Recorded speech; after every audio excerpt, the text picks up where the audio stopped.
country singer Glen Campbell, who passed at 81 a few days back. Remembering Justine Damond is our title for this episode. What follows us is an edited version of a memorial for her out in the Midwest city of Minneapolis. She died a martyr for the good of the humanity.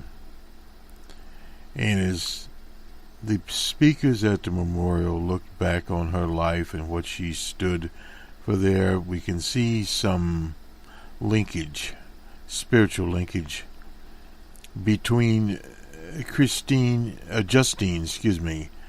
and Glen Campbell, who was also on a spiritual journey.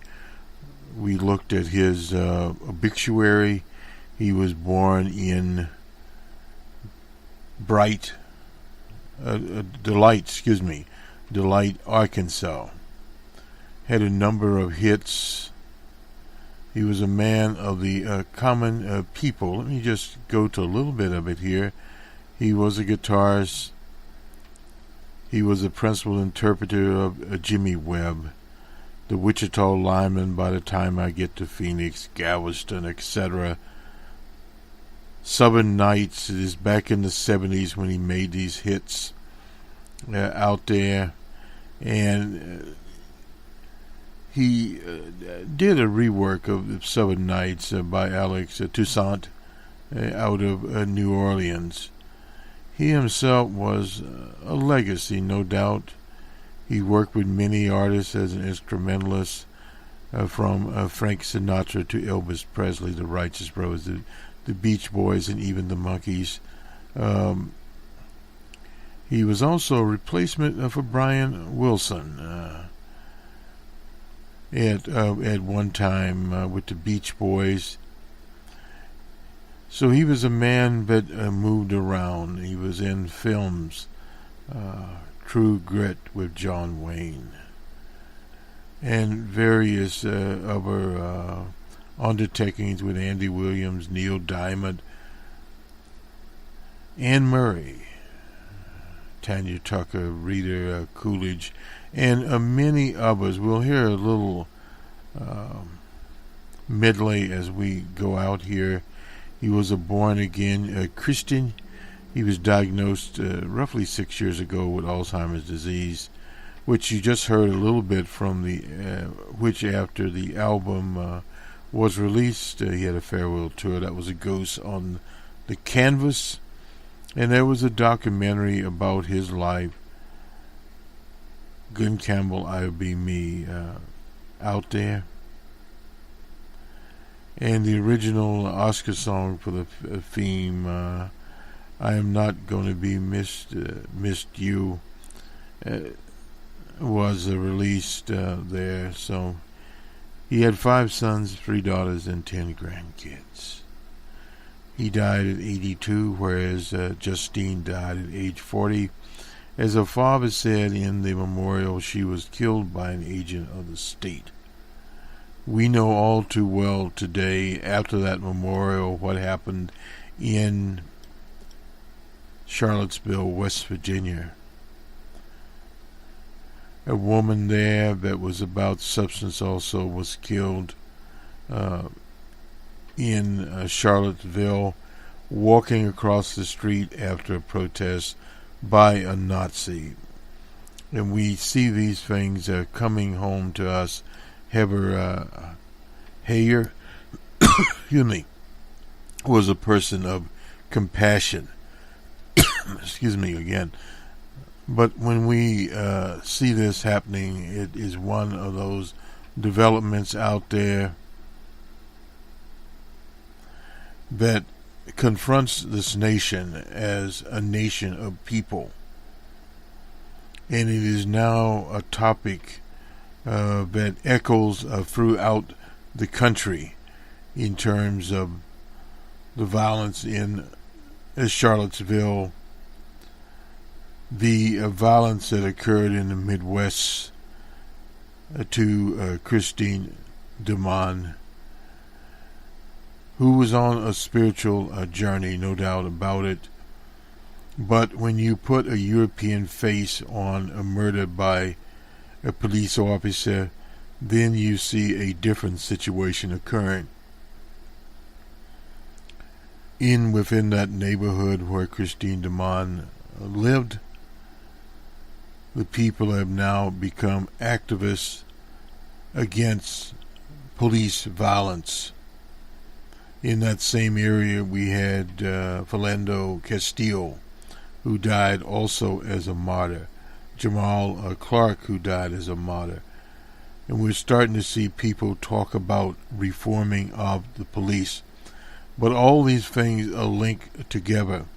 We have a national administration who has said in a speech out on Long Island that police should slam the head of people they arrest. This is a type of atmosphere that is out here, the linkage to this type of violence that brings about people like James Alex Fields Jr., a Nazi, that would drive a car deliberately into innocent people. Scores were injured there, and of course Miss Heber Heyer was killed.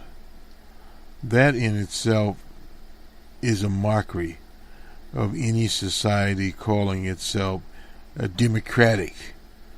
The memorial there in the Midwest was spiritual in basis, in its basis.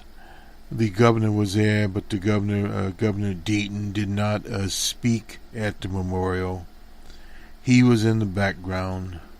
That was left to people in the community, her father, her fiancé. They talked about her spiritualism and how she equated herself with animal life as the Aboriginal people did in North America before the arrival of the Europeans. So we see this going here, and why we started out with the title from the late Glen Campbell, and tying this all together in a spiritual manner. We also noticed here, while we were at the Washington Post, that the site GoDaddy has banned the neo-Nazi site Daily Stormer for disparaging a woman killed there in Charlottesville. We're talking about Heber Haler. They had been criticized at providing a platform for the group. They have promoted the Nazi/white supremacist attitudes. They informed the Daily Stormer to move their domain within 24 hours to another provider. Period. There, the Post dispatched again. Heber Hayer was 32 years old. She was killed by a Nazi in a car that plowed into them.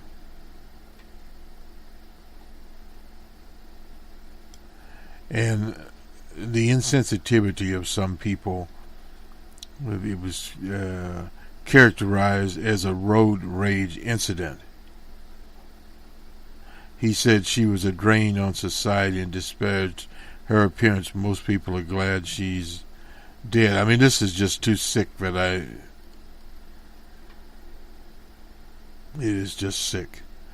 It is as sick as one could ever be. The founder of this Daily Stormer, Andrew England, I suppose is how he pronounces his name.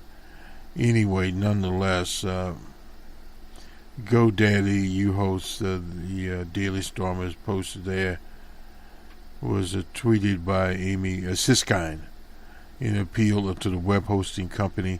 Incidentally, our site for BostonRed.org is hosted by a GoDaddy. We don't need the type of company there, period. He said the article about Hayer violated the terms of their service. So again, this is a situation that we see earlier, just hours after made this announcement. A note appeared on the Stormer website claiming it had been taken over by a hacking activist group, Anonymous. Well, anyway, whatever took them over, they are now moved on, period. Daily Storm and other sites have registered names with GoDaddy and use a privacy service called Domain by Proxy that is affiliated with GoDaddy. That's from the Daily Beast.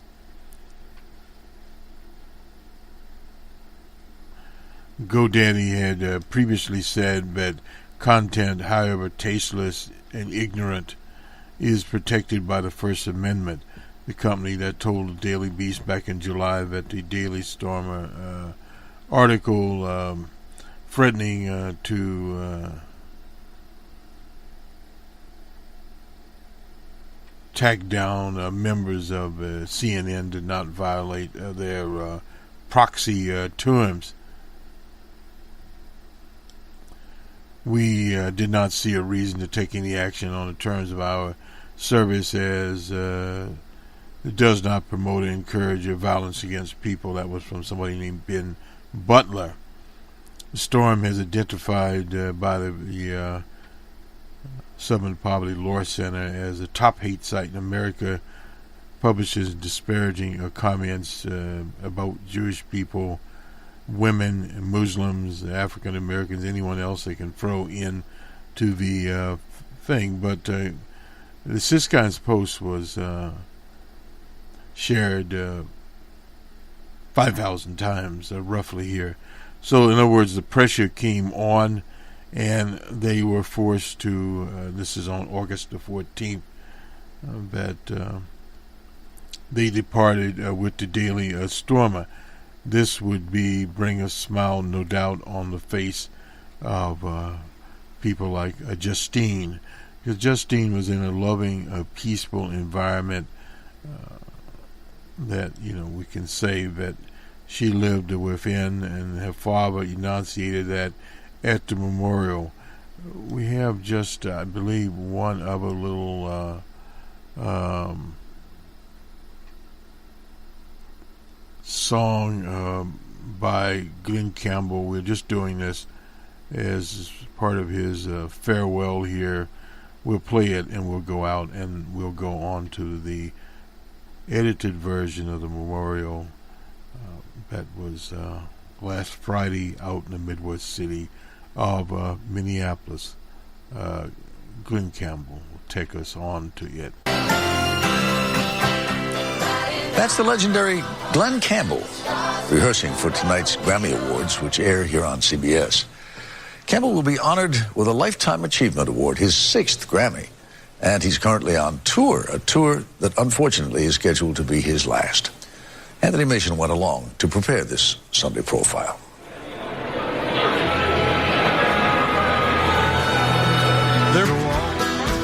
Now 75, Campbell was diagnosed with Alzheimer's last year. So after 21 top 40 hits, by the time I get to finish, and selling nearly 50 million records, and the Wichita lineman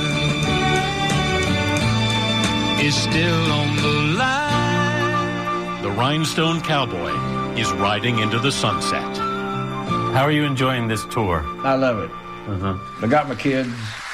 His 3 youngest children have joined his backup.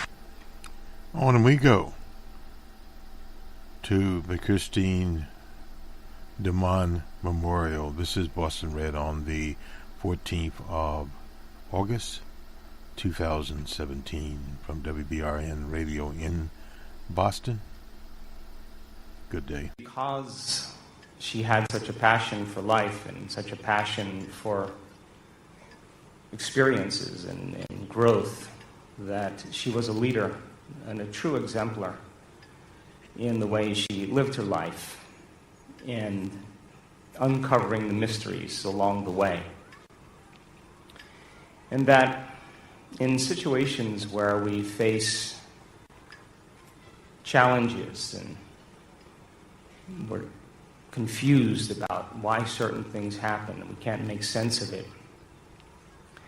I think the natural and the common thing to do for all of us is it's easier to feel anger, and it's easier to be judgmental and to be frustrated. It's easy to be resentful. Like that's natural, that's normal. But I think that when we have the choice to be something other than that, is supernatural. It means then that when everybody else is angry and hating, I think that's the time to show love and compassion. That when everybody's resentful and frustrated, that's the time to open our hearts and to give.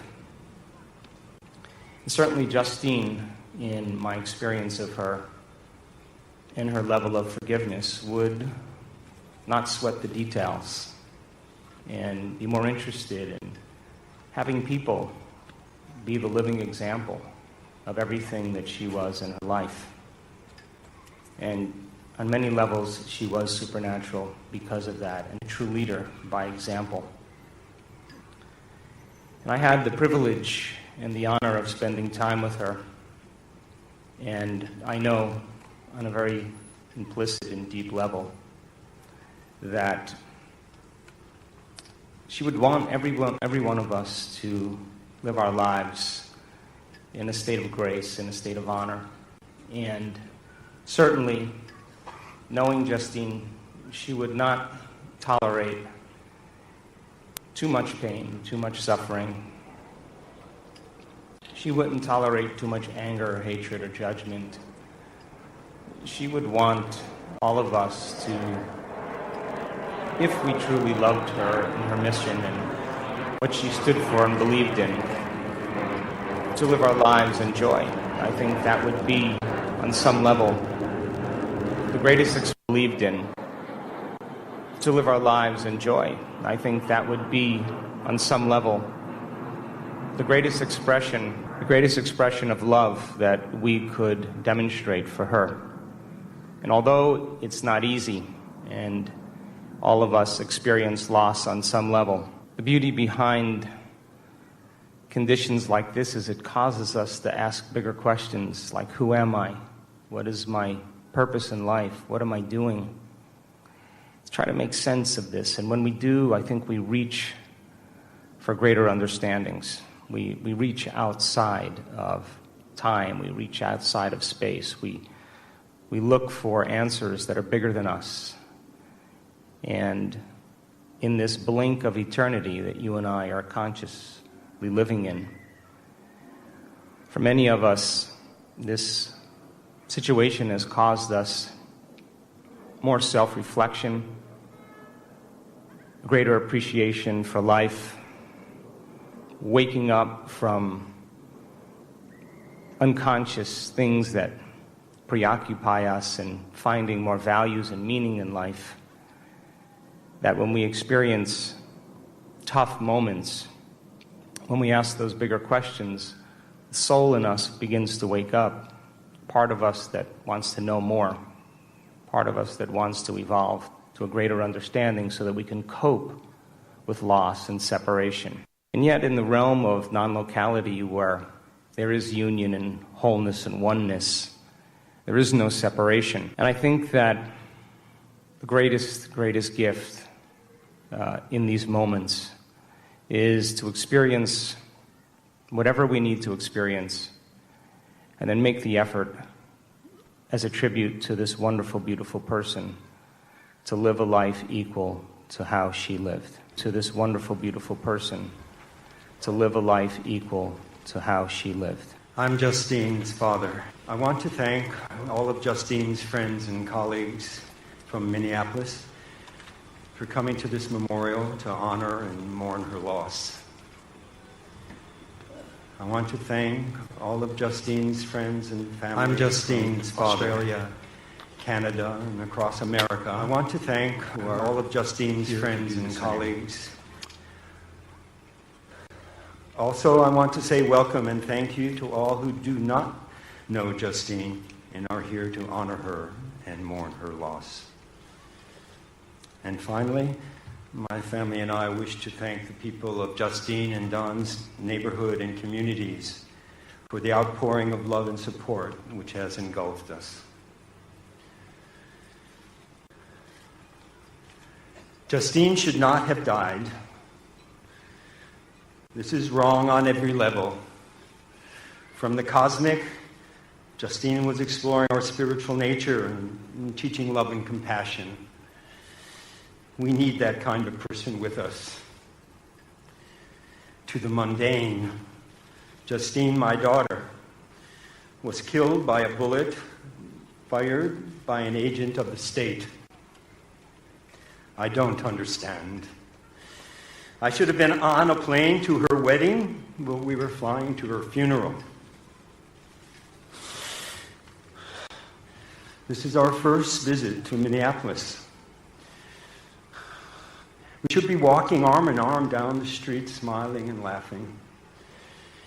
And now each step on the footpath is so very painful. I feel crushed by sorrow.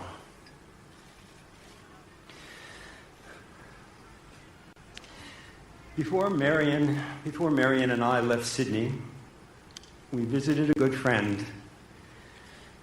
We spoke of many things and of Justine's journey. One statement stuck with me more than others. He said, "John, nothing is ever lost." I thought about that and tried to understand its meaning. In May this year, Justine and I sat at the kitchen table talking. I said, "I love you. I miss you." She said, "I love you, Dad." That love was real and present. She flew back to Minneapolis. We spoke on the phone. I said, "I love you." And she said, "I love you too, Dad." Now she is gone. I still can say I love you, Justine. And that love is real, and that love remains.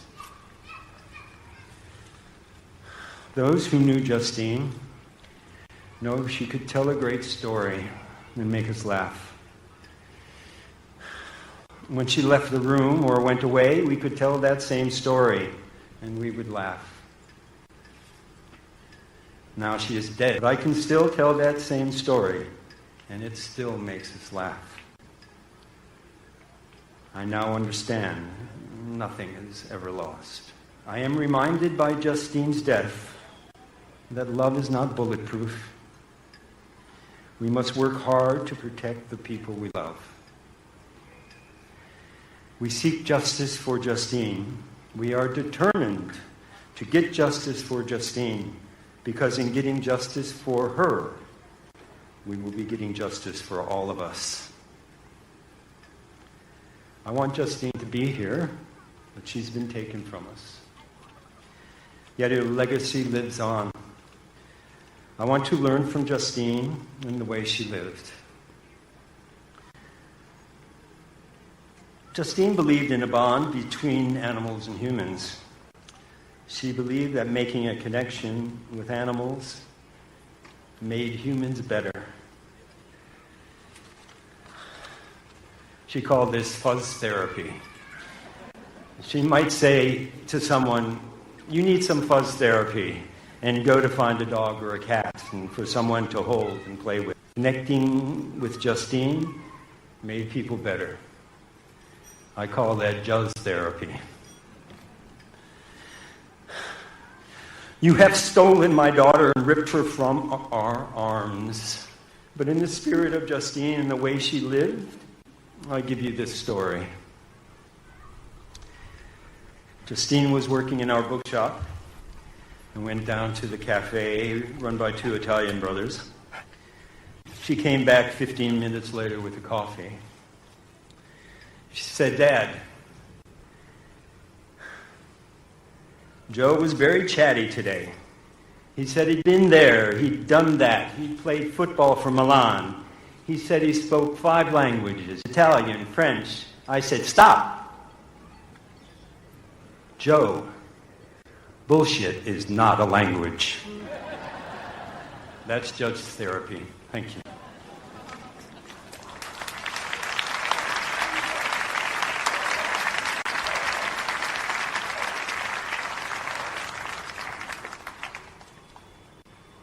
What you do for what you done and what you do. Thank you for sticking it out and making it through. It's true about what they say. All you gave it made you stronger. You must be so strong, it's hard to realize your own strength.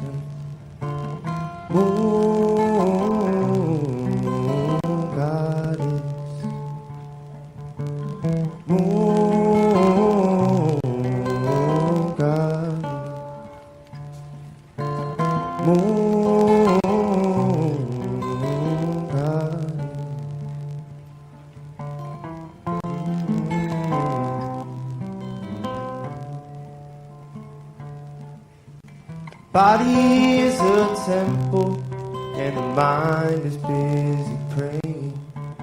Sometimes a sacred space is placed between 2 metal tanks. The firing away, it gets so terrifying. It's easier to die fighting, trying to fly away.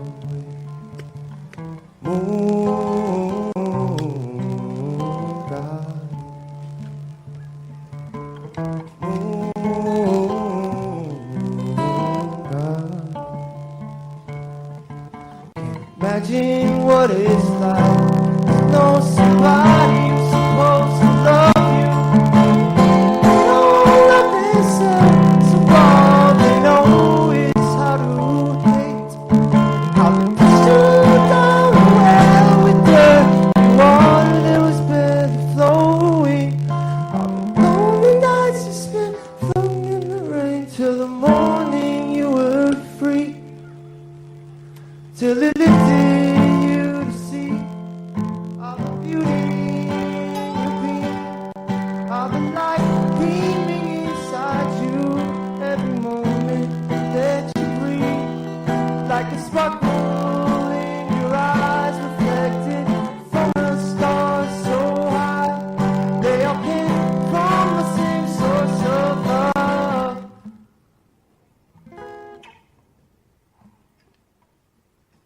Then we'll never die.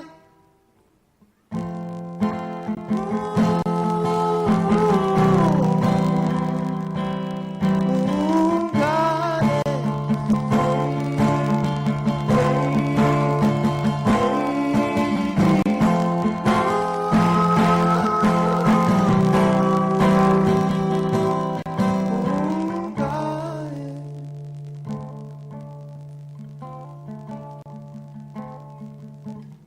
there are no mistakes, just different pathways to where we're going.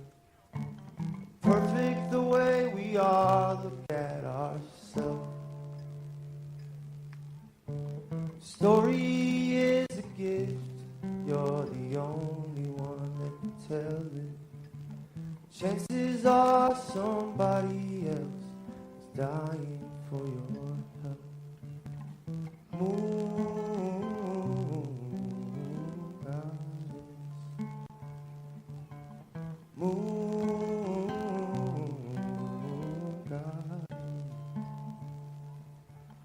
Thank you for who you are, for who you were, and who you will be.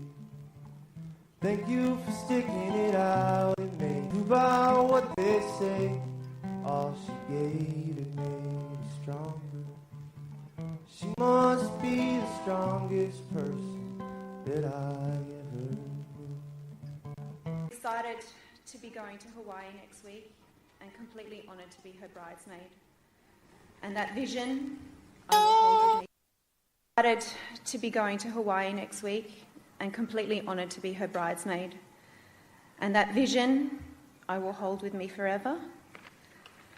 And with that vision, the vision of the happiness that she had with you, Don, and you, Zach, and your whole family. And I am privileged and honoured to share this poem with you tonight that I know is so precious to John, Don, and Jussie. It's called A Moment in Happiness of Happiness. A moment of happiness, you and I, sitting on the veranda, apparently two, but one in soul, you and I.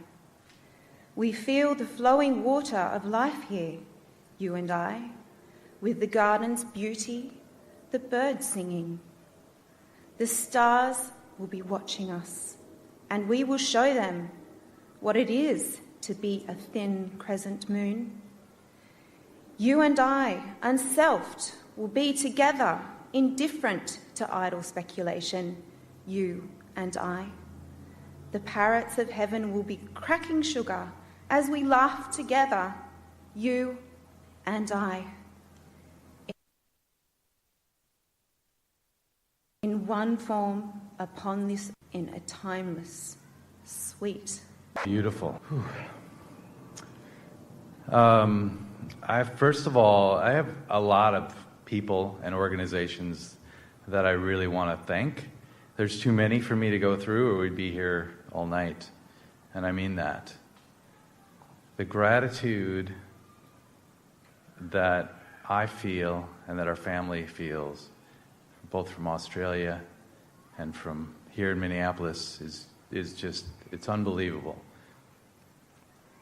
I definitely, first of all, I want to thank the Star Tribune. We wouldn't be here tonight if it weren't for the Star Tribune's willingness to work with us, finagle contracts, and allow us this beautiful space that meant so much to Justine and I. So thank you to them. Carolyn Vunip, where are you? Thank you so much. Tim Hall behind me, thank you. The Shakopee Metawakan Sioux community, my deepest gratitude for their support, their love. All my fellow team members from Little Six Casino and Mystic Lake Casino, many of you are here. I have felt your support, I have felt your love, we all have, and I deepest gratitude. Jen Hellman from Goff Public, my deepest gratitude for her support. Lake Harriet Spiritual Community Center, unbelievable. A lot of these yellow shirts is Lake Harriet. As John mentioned, our neighbors, our community, it's just unbelievable outpouring of support and love. The Minneapolis Park Board, thank you for allowing us this space and for helping facilitate this beautiful ceremony. And our families, friends, really, the force of love and care has really been the force that has held us, and it has gotten us through a very difficult time. One thing about tragedy and sadness and loss and the unpredictable, such as this was, is that the outpouring of love and generosity in the face of this tragedy it really shows the human potential, the truest human potential at its highest level. And I hope that we all can look, and if you're a part of that, that you just look at that love that you poured out and that we continue that where it's needed, where there's suffering in the world. So thank you all for all your love. I haven't introduced myself. My name is Don Damond, and I was to be married to Justine on this upcoming Thursday. And we were actually, it's some would call it a cruel irony, but it's just an irony that we would have been on the airplane now, heading to our Hawaiian destination, and it's rather surreal, but the irony isn't really lost on any of us, I don't think. So there will obviously not be a wedding, but one of the things I can do, and I was going to do in front of many witnesses, is express my vows of love to Justine. And so I really experienced love. I've never been married. I'm 50 years old this past year. But I love at such a level, such a deep level. And it felt like a privilege to love Justine. And I know those of you who love Justine, you probably feel that as well. So I do. I love her. I cherish her. I so adore her. And I have immense gratitude for being the one that she chose. Sometimes in Australia they call it you're punching above your weight, right? And that's really how I really had to step up to be at her level. So when Justine and I fell in love, all the Rumi poems about love became really our own poetry, expressing through his beautiful words the magnitude of love that we felt, really that could not be easily expressed by our own words. We relied on Rumi, and we would send each other Rumi memes back and forth, and it was just beautiful. So really, I would just say, the gift of time that I have had with Justine it's just a gift, and it's all about love.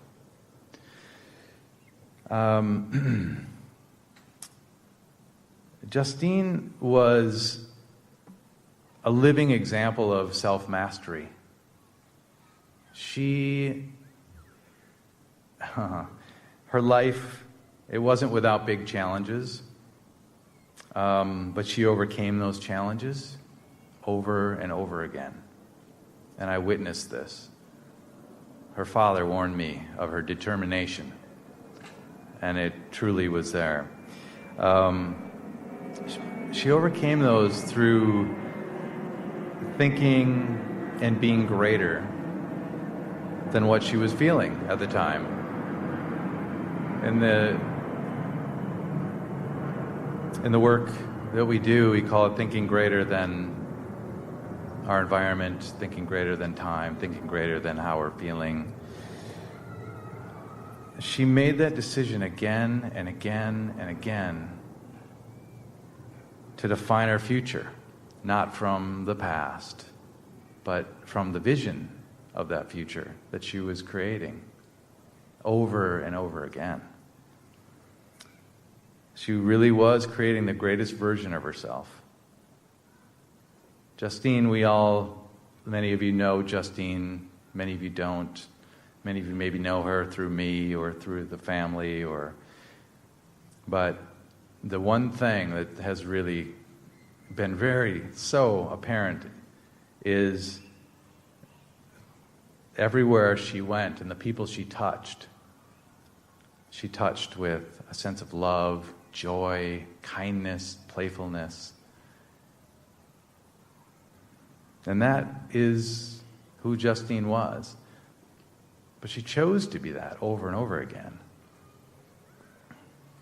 Every morning, Justine would get up and she would write what's called sort of stream of consciousness writing, where you just write 3 or 4 pages. And you don't think about it, you just let what comes come out. And she would do this every morning, and then she would go and do her meditations. I never read those pages. They were a private piece, and she never shared them with me.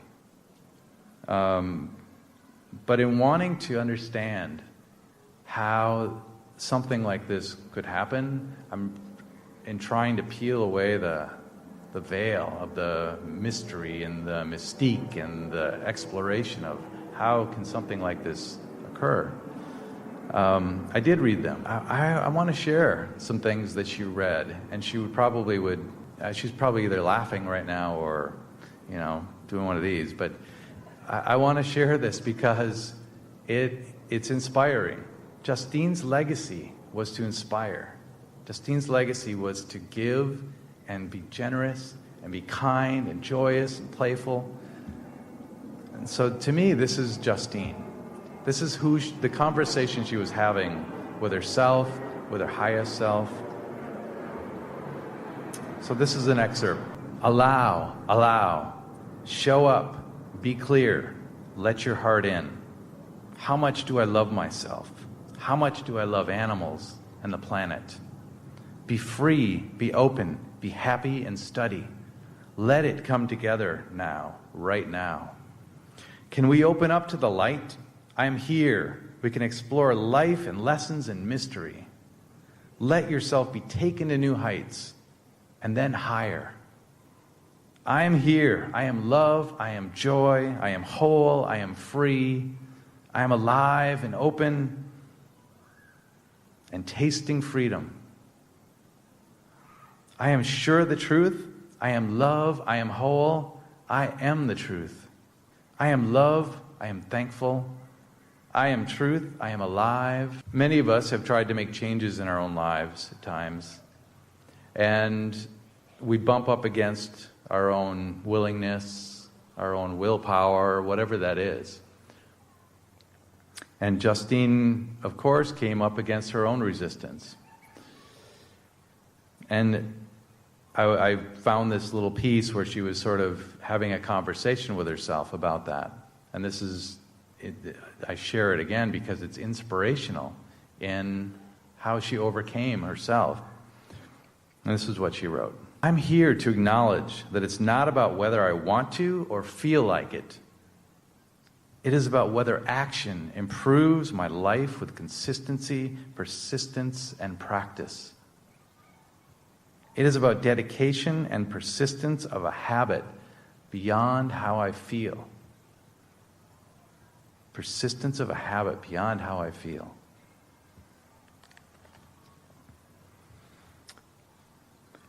Her own challenges made her wise and compassionate and caring. She understood. That's really why people were so attracted to Justine and why she was so amazing at helping people heal, helping people become the greatest version of themselves. It's because she had done exactly that. So there's one here, last one I'll read, where she's noticing her own challenge. I notice the emotional struggle, the crazy mind ready for guilt and shame, but I love it anyway. I see you, I feel you, I move beyond you, I love myself, I am myself, masterful at creating new habits and creating new change.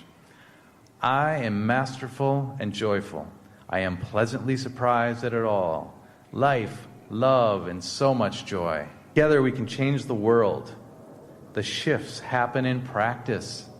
The shifts can allow us to create a wonderful place, a place to allow ourselves to grow, a place to allow our connection to light, love, and source. She was defining herself from her vision of the future. She wasn't allowing somebody else to define it. She wasn't letting the past voices define it. She made a choice over and over again. She decided who it was she wanted to be in the world and became this day after day. The celebration of Justine's life includes inspiring others to live in the same way she did. She gave people permission to live a life of greatness through seeing them as the greatest version of themselves, even if that person was unable at that moment to see it themselves. So how can, really what tonight was about is honoring the life of Justine and how that life and that legacy and that energy and that love, how it can go forward. It doesn't stop. It doesn't have to stop. So how can we honor her life? Can we create a vision of a future for ourselves with qualities such as kindness and compassion? Just thinking of these qualities isn't enough. In the training we do, we know this. Just thinking about being kind, thinking about it, feels good, but it isn't enough.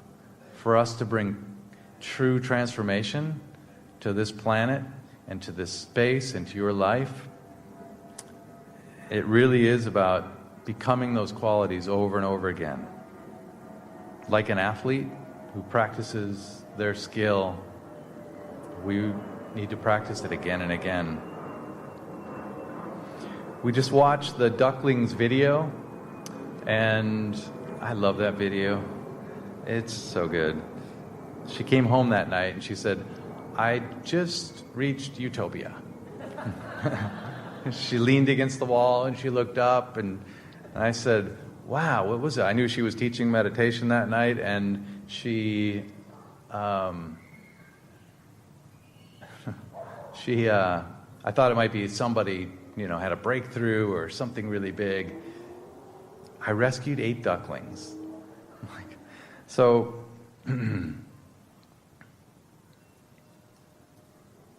she went into that sewer for no other reason than love, right? That is who she was, and we got to, thank you, Angela, for capturing that on your phone.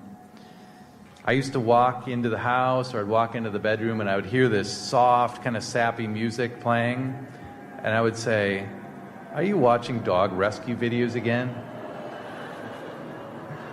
And she'd look at me and she'd be choked up and she'd say, yes, and it's so beautiful. And I mean, I'm not exaggerating. Like, it happened over again and over again. She loved watching dog rescue videos, so where you put your attention, energy follows. Well, she happened to upon a sewer with ducklings. On July 15th, the night of July 15th, Justine went into that back alley, back lane, because she wanted to help. She wanted to help somebody in need.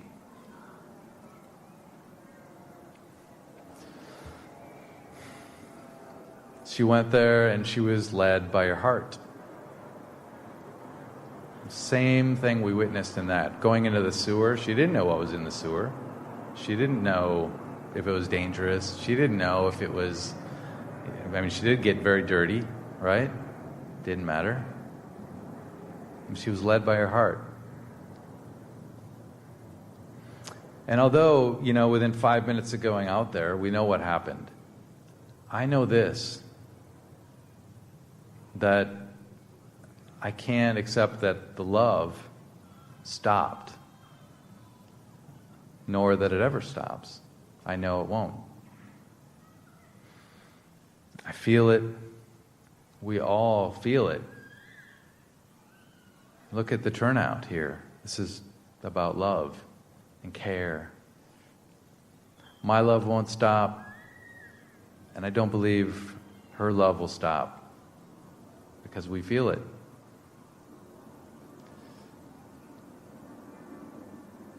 So what I want is I want her example of how she lived to allow us to be inspired into becoming greater people. Let's let her example to be a reminder of who we can all be. We can decide. And let's let her example inspire us to live as she lived, with love, compassion, joy, playfulness, generosity. I can think of no greater way